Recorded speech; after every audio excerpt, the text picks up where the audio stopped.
In 2004, when I was 44 years old, I was diagnosed with lung cancer, non-small cell lung cancer. I had a pneumonectomy, which was the removal of my right lung, followed by chemotherapy.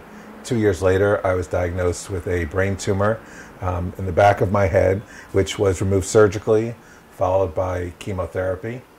A year later, I was diagnosed with a tumor in my right rib cage, which was removed surgically, followed by chemotherapy. The following year, I was diagnosed with another brain tumor in the same area in my brain, and that was removed by gamma knife radiation. In 2008, I was diagnosed with multiple small tumors on my left lung. I immediately began chemotherapy, which I continued for 2 years into the summer of 2010.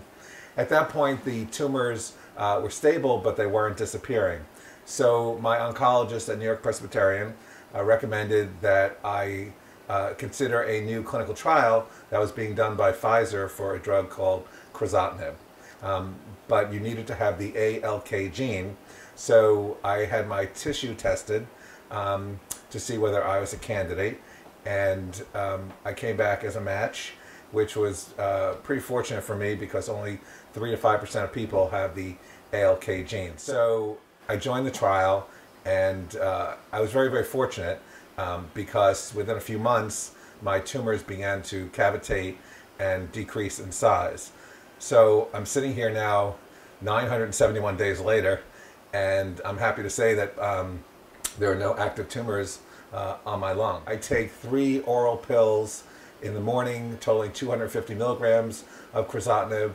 I take 3 pills again in the evening, again 250 milligrams of crizotinib. There are minimal side effects. I personally have had none. What I learned from this is it's very important that the doctors archive your tissue so they have something to test when new clinical trials come along. And it's also important that there is diagnostic testing available so that people can find out if they have the right match for any of the new treatments that are available in the market. I feel very strongly that lung cancer needs to be elevated to a national and an international health priority. There's no question that lung cancer does not get the funding that it deserves, and I really believe that one of my responsibilities as a lung cancer survivor is to be an advocate for the 1.4 million people that have died of lung cancer since the day I was diagnosed. And for me personally,